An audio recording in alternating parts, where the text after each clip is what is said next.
नमस्कार दोस्तों, ocean network में आपका स्वागत है। मंगलवार 18 जून जंतर मंतर पर आम आदमी पार्टी के नेताओं का जमावड़ा, धरना, प्रदर्शन, हाय हुल्ला, नारेबाजी, भाषणबाजी। किस चीज को लेकर के? दिल्ली में पानी के जल संकट को लेकर के जिन लोगों को परेशानी हो रही है, जिनके घरों में इस भीषणतम गर्मी में पेयजल तक नहीं पहुंच पा रहा है, उनकी आश्वस्ति के लिए नहीं, या ये नहीं कि ये लोग उनके लिए एकजुट हुए थे, इकट्ठा हुए थे और उसके लिए किसी तरह का कोई दिलासा दे रहे थे या आश्वासन दे रहे थे कि भई आपको आपके लिए हम क्या कर रहे हैं। ये नीट की परीक्षा में जो धांधली हुई है, उसको लेकर के इकट्ठा हुए थे। 2 नेताओं के इनके ज़रा मैं आपको बयान सुनवाता हूँ। एक संजय सिंह, एक चैनल के रिपोर्टर ने उनको रोका, उनसे रोक कर के पूछा कि साहब, ये जो दिल्ली में भीषण पेयजल संकट है और इस गर्मी में, भयंकर गर्मी में, तो आम आदमी पार्टी की सरकार जो बेसिक नीड्स हैं लोगों की, दिल्ली की जनता की, वो पूरी करने में नाकाम क्यों है? अब संजय सिंह की बेहयाई और बेशर्मी देखिए। रिपोर्टर से पलट करके पूछ रहे हैं कि आप नीट पर सवाल क्यों नहीं पूछ रही हैं? नीट की परीक्षाओं पर सवाल क्यों नहीं पूछ रही हैं?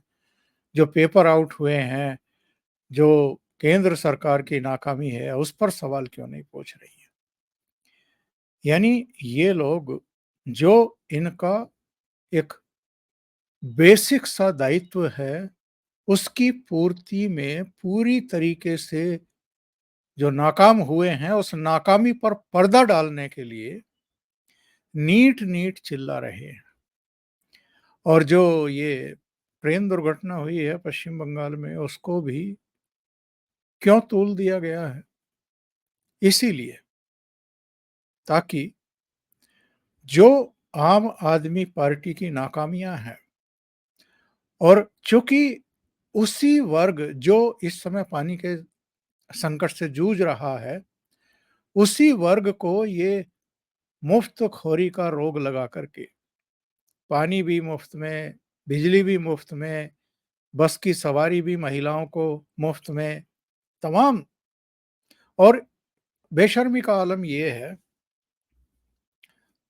जेल में है अरविंद केजरीवाल, और जेल से जो मैसेज भिजवा रहे हैं बाहर, वो चाहे भगवंत मान के जरिए, चाहे अपनी पत्नी के जरिए, दुर्गेश पाठक के जरिए, जिनके भी जरिए भिजवा रहे हैं, उनसे भी यही कहलवा रहे हैं कि बाहर आएंगे तो बहनों के लिए इतने हजार की जो है किस्तें जारी कर देंगे। यानी लगातार दिल्ली की जनता को लोभ लालच में, मुफ्तखोरी में उलझाए रखना और अपनी राजनीति चमकाए रखना। वैसे तो इसी को लेकर के बहुत गंभीर सवाल खड़े हुए हैं कि भाई, आप जेल में हैं, भ्रष्टाचार के आरोप में आप गिरफ्तार किए गए हैं, शराब घोटाले के आरोप में आप गिरफ्तार किए गए हैं, और आप इस्तीफा नहीं दे रहे हैं, मुख्यमंत्री बने हुए हैं जेल में ही। जो कभी नहीं हुआ वो अरविंद केजरीवाल कर रहे हैं। तो किस तरीके से जो मुंह बाय खड़ी हुई एक समस्या खड़ी हुई है, उससे ध्यान डाइवर्ट किया जा सकता है, इसके लिए जंतर मंतर पर जमावड़ा हुआ। और जब एक रिपोर्टर ने संजय सिंह से पूछा, तो संजय सिंह उल्टे उन पर गुर्रा रहे थे, रिपोर्टर पर, और कह रहे थे कि नीट के बारे में क्यों नहीं पूछ रही हैं? क्या नीट महत्वपूर्ण नहीं है? यानी पेयजल महत्वपूर्ण नहीं है लोगों के लिए, पीने का पानी महत्वपूर्ण नहीं है, नीट की परीक्षा महत्वपूर्ण है। सौरभ भारद्वाज से पूछा गया तो सौरभ भारद्वाज का भी पलट करके यही जवाब है। और संजय सिंह के साथ एक और पार्टी की महिला वर्कर जो है चल रही थी, जब वो रिपोर्टर एडामेंट रही अपने सवाल पर, तो इनके साथ चल रही आम आदमी पार्टी की महिला वर्कर ने उसको एक तरीके से धक्का मार करके अलग कर दिया। ज़रा सुनिए, आपकी समझ में आएगा कि ये लोग खेल क्या कर रहे हैं। बूंद बूंद पानी को तरस रहे, आप प्रोटेस्ट कर रहे हैं। संजय सिंह एनटीए पे सवाल आपको नहीं पूछना? संजय सिंह इस वक्त हमारे साथ हैं। पूछिए पहले उस पे पूछिए। इसके साथ ही सर दिल्ली वाले जो सर बेसिक नेसेसिटी पानी है, दिल्ली वाले लगातार ये सवाल कर रहे हैं कि पानी कब मुहैया करवाया आपको इस देश के पेपर लीक से मतलब नहीं है? सर पेपर लीक पर कवरेज किया है। पहला सवाल उस पे तो बेसिक नेसेसिटी दिल्ली वालों के लिए। उस पे आपका सवाल क्या है? उस पे आप ऑन कैमरा मेरे साथ बदसलूकी नहीं कर सकती है। आप ऑन कैमरा देखिए, ऑन कैमरा किस तरह से ये बदसलूकी कर रहे हैं। आप ऑन कैमरा बदसलूकी मत करिए। दिल्ली की जनता पानी के लिए बूंद बूंद तरस रही है सर, आप लोग प्रोटेस्ट कर रहे हैं। नीट के एग्जाम के लिए कर रहे हैं सर। दिल्ली वालों को पानी कब दिखाइए ना, नीट वाला दिखाइए। सर नीट तो दिखाई रहे हैं, नीट को लेकर तो बुलंद है आवाज, लेकिन बेसिक नेसेसिटी तो सर पानी है ना। वो भी करिए, नीट का भी उठाइए सर। नीट का मुद्दा है ना, उसकी चर्चा पे उठाइए। पानी कब मिलेगा दिल्ली तो उस वालों पे बुलाइए मुझे, मैं आऊंगा। सौरभ भारद्वाज का अहंकार, एरोगेंस आप देख रहे हैं। कह रहे हैं रिपोर्टर को कि नीट पर चर्चा करवाइए, मुझे आमंत्रित करिए और मैं उसमें आकर के शामिल होऊंगा, उसमें भाग लूंगा, नीट की चर्चा में। लेकिन पेयजल के संकट पर जवाब देने को तैयार नहीं, ना सौरभ भारद्वाज और ना ही संजय सिंह। हमेशा की तरह ये लोग जब, और ये हर साल का संकट है, हर साल गर्मियों में इसी मौसम में इसी महीने में दिल्ली में पेयजल का संकट पैदा होता है। पिछले कई साल से हम लोग देख रहे हैं, अब भी देख रहे होंगे। कभी भी ये इसका उपाय नहीं कर रहे हैं। सबको पता है कि गर्मी के मौसम में यमुना का जल स्तर घट जाता है, गिर जाता है।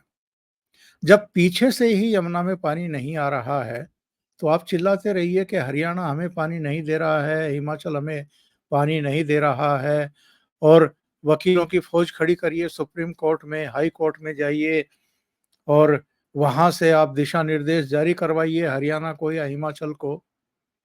ये सब, इससे लोगों की प्यास नहीं बुझती है। इससे लोगों के सामने जो समस्या खड़ी होती है हर गर्मी में, उसका समाधान नहीं किया जा सकता है। ये उसका उपाय नहीं है। दिल्ली सरकार ने, दिल्ली जल बोर्ड ने क्या किया है इन सालों में, ताकि आपको केवल यमुना के पानी पर निर्भर ना रहना पड़े। और अगर आपको पता है कि गर्मियों में, खास तौर से मई में, जून में आकर के ये संकट खड़ा होता ही है, जब तक बारिश नहीं होती है और पीछे से यमुना में पानी आना शुरू नहीं होता है, तब तक ये संकट रहता ही है। आप कब तक हरियाणा सरकार, और हरियाणा में जो सत्तारूढ़ पार्टी होगी, आज भारतीय जनता पार्टी है, हो सकता है कि कल को कांग्रेस की सरकार वहां बन जाए। आज हिमाचल प्रदेश में कांग्रेस की सरकार है, हो सकता है कल को वहां भारतीय जनता पार्टी की सरकार बन जाए। तो आप कभी भारतीय जनता पार्टी को जिम्मेदार ठहराएंगे अपने दिल्ली के जल संकट के लिए, कभी आप कांग्रेस पार्टी को जिम्मेदार ठहराएंगे और अपनी खाल बचाएंगे और अपनी जिम्मेदारी से बचने के लिए लोगों का ध्यान डाइवर्ट करेंगे। ये जो टैक्टिस थी कि जंतर मंतर पर इकट्ठा होइए और जल संकट से ध्यान डाइवर्ट करने के लिए नीट नीट चिल्लाइए, और अगर कोई रिपोर्टर आपसे सवाल पूछ ले तो उनसे भी कहिए कि नीट के बारे में आप क्यों नहीं पूछ रही हैं, जल संकट के बारे में आप हमसे सवाल क्यों पूछ रही हैं। ये है आम आदमी पार्टी की बेशर्मी।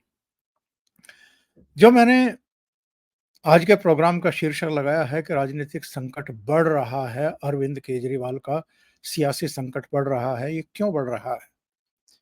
विधानसभा चुनाव में मात्र 5-6 महीने बचे हैं और जनवरी में दिल्ली में विधानसभा का चुनाव होना है। उससे पहले कुछ और राज्यों में भी चुनाव हैं, जैसे हरियाणा में है, महाराष्ट्र में है, झारखंड में है, जम्मू कश्मीर में है। इन 4 राज्यों में से कम एक हरियाणा में तो ये लोग चुनाव लड़ने की तैयारी कर ही रहे हैं। आज सूचना आई कि अरविंद केजरीवाल की धर्मपत्नी सुनीता केजरीवाल की संभवतः 30 जून को चरखी दादरी में जनसभा रखी गई है, कोई प्रोग्राम रखा गया है। दिल्ली में भी अब चुनाव बहुत दूर रह नहीं गए हैं। हरियाणा में अगर सितंबर अक्टूबर में चुनाव होने हैं तो दिल्ली में जनवरी में चुनाव होने ही हैं। उनको आप आगे टाल भी नहीं सकते हैं। हालांकि तब तक अरविंद केजरीवाल मुख्यमंत्री बने ही रहेंगे, इस बात की कोई गारंटी नहीं है। और लोग बल्कि प्रतीक्षा ही कर रहे हैं कि साहब ये केंद्र सरकार कब एलजी से रिपोर्ट मंगाएगी कि दिल्ली में सरकार नाम की कोई चीज काम कर भी रही है कि नहीं कर रही है। क्योंकि जिस तरीके से पेयजल संकट का ही मामला ये नहीं सुलझा पा रहे हैं और उसके लिए त्राहिमाम हो रही है, तो ऐसे में ये सवाल तो खड़े हो रहे हैं कि चुनी हुई सरकार काम कर भी पा रही है कि नहीं कर पा रही है, या वो केवल सुप्रीम कोर्ट में लड़ाइयां लड़ने और याचिका दाखिल करके उसकी सुनवाइयों में ही उलझी हुई है और इसी को अपना दायित्व समझ रही है और जिम्मेदारियों का वहन कर रही है। तो क्या केंद्र सरकार ऐसे ही दिल्ली को चलने देगी, दिल्ली की जनता को पिसने देगी और उनकी जो बेसिक नीड्स हैं उनकी इस तरीके से केंद्र सरकार भी अनदेखी करती रहेगी जैसे अरविंद केजरीवाल सरकार कर रही है? ये बड़े सवाल है। लेकिन एक घटना और हुई है। ये घटना है स्वाति मालीवाल की एक चिट्ठी, और ये चिट्ठी जो है ये लिखी गई है इंडी अलायंस के घटक दलों के नेताओं को। एक चिट्ठी गई है शरद पवार के नाम और दूसरी चिट्ठी गई है मल्लिकार्जुन खड़गे, राहुल गांधी के नाम। और इस चिट्ठी में स्वाति मालीवाल ने ये लिखा है कि पिछले 18 साल से मैंने जमीन पर काम किया है।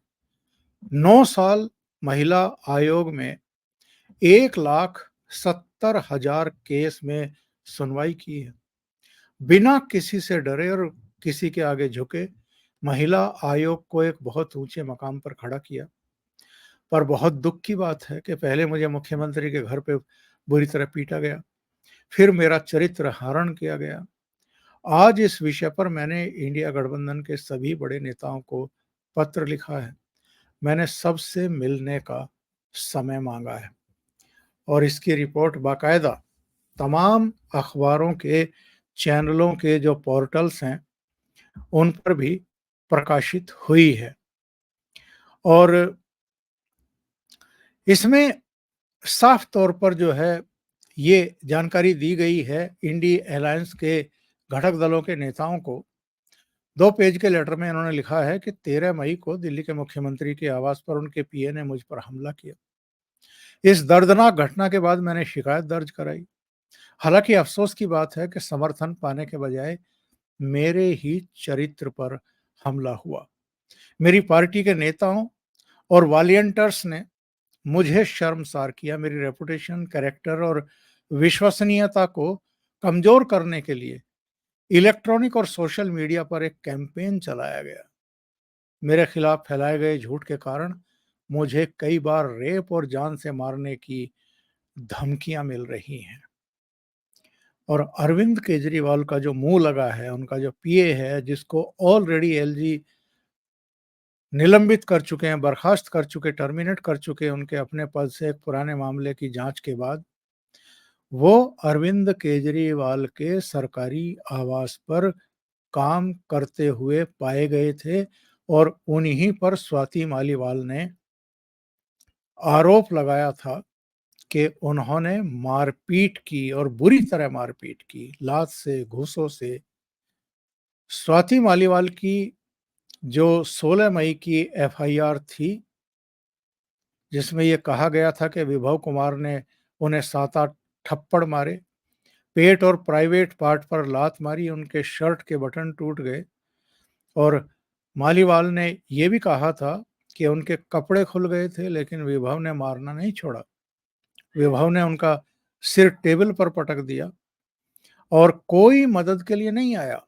अरविंद केजरीवाल भी घर पर थे, उनके माता पिता, उनकी पत्नी भी घर पर थी। वो शोर मचा रही थी, लेकिन इनमें से किसी ने भी पलट करके उन्हें छुड़वाने की कोशिश नहीं की। तो आपको याद होगा 18 मई को विभव कुमार को गिरफ्तार किया गया था और उस गिरफ्तारी के बाद से वो हिरासत में है, जेल में है। अरविंद केजरीवाल भी जेल में है, मनीष सिसोदिया भी जेल में है। तो इससे बड़ा राजनीतिक संकट और क्या होगा आम आदमी पार्टी के लिए।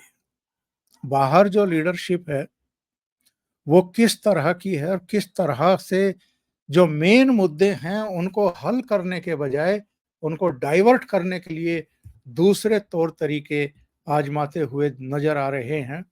इससे आपको क्या लगता है? आम आदमी पार्टी का जो एक रंग चढ़ा हुआ था लोगों के दिमाग में, चेहरों पर, आंखों में, क्या वो उतर नहीं गया है? और लोकसभा चुनाव के परिणाम यही तस्दीक करते हैं, यही बताते हैं कि आम आदमी पार्टी और अरविंद केजरीवाल का जो भूत सवार था लोगों के दिमाग पर, वो अब उतर चुका है।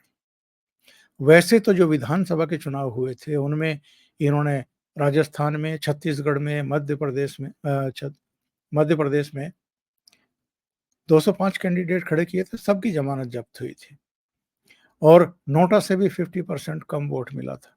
इसी तरीके से लोकसभा चुनाव में भी इनको ये पंजाब में चुनाव लड़े, हरियाणा में 1 सीट पर लड़े, गुजरात में 2 सीट पर लड़े और दिल्ली में 4 सीट पर लड़े। केवल 3 सीटें, 22 सीटों पर लड़े और केवल 3 सीटों पर इनको कामयाबी मिली। बाकी सभी जगह लोगों ने इनको ठुकरा दिया। और जिस दिल्ली में 2014, 2019 में भी इनका खाता नहीं खुला था, 2024 में भी नहीं खुला। इसके बावजूद नहीं खुला कि सुप्रीम कोर्ट ने अरविंद केजरीवाल को 21 दिन की अंतरिम जमानत ग्रांट की थी। 10 मई को वो तिहाड़ जेल से केवल चुनाव प्रचार करने के लिए आए थे बाहर। 21 दिन तक चुनाव प्रचार किया। दिल्ली में भी गए, हरियाणा में भी गए, पंजाब में भी गए, गुजरात में भी गए और इसको छोड़िए वो मुंबई भी गए, वो लखनऊ भी गए, कई जगहों पर गए। और जब ये अवधि पूरी होने वाली थी, यानी 21 दिन पूरे होने वाले थे, उसके बाद फिर सुप्रीम कोर्ट का दरवाजा ये कह करके खटखटाया कि साहब एक प्राइवेट डॉक्टर ने जो है मेरे चेकअप किए हैं और ये कहा है कि साहब आपका तो कीटोन लेवल बहुत बढ़ा हुआ है, आपकी तो शुगर भी बहुत बढ़ी हुई है और अगर इनकी पैमाइश नहीं कराई गई, इनकी जांच पड़ताल नहीं कराई गई, टेस्ट नहीं कराए गए, तो आपकी किडनी भी फेल हो सकती है, लीवर फेल हो सकता है, आपको तो कैंसर भी हो सकता है। मतलब कैसी कैसी बातें की गई। और सुप्रीम कोर्ट ने कहा कि आपको जो तारीख बताई गई है उस पर सरेंडर करना होगा और जमानत के लिए आप ट्रायल कोर्ट जाइए। तो अंतरिम जमानत बढ़वाने के लिए, अंतरिम जमानत दी थी सुप्रीम कोर्ट ने, ये अंतरिम जमानत बढ़वाने के लिए भी ट्रायल कोर्ट में पहुंच गए थे। तो ट्रायल कोर्ट में जो एसजी हैं उन्होंने साफ तौर पर कहा कि जो राहत 21 दिन की सुप्रीम कोर्ट ने दी थी, अगर उसको बढ़ाना है तो उस पर सुप्रीम कोर्ट ही विचार कर सकती थी और सुप्रीम कोर्ट ने विचार नहीं किया है। तो निचली अदालत अंतरिम जमानत के मामले पर कोई सुनवाई नहीं कर सकती और इनको राहत नहीं दे सकती। तो फिर अंतरिम जमानत पर तो कोर्ट ने सुनवाई ही नहीं की, कोई फैसला नहीं दिया, कोई राहत नहीं दी इनको। और जो नियमित जमानत की याचिका थी उस पर भी तत्काल सुनने से इनकार कर दिया या उसमें आगे की तारीखें लगा दी। तो अरविंद केजरीवाल को जिस तरीके से झटकों पर झटके लग रहे हैं, इनके पीए हाई कोर्ट तक गए जमानत के लिए और वहां से भी उनकी जमानत जो है वो खारिज हो गई और ना तो मनीष सिसोदिया को जमानत मिल रही है, बहुत लंबे समय से वो जेल में है।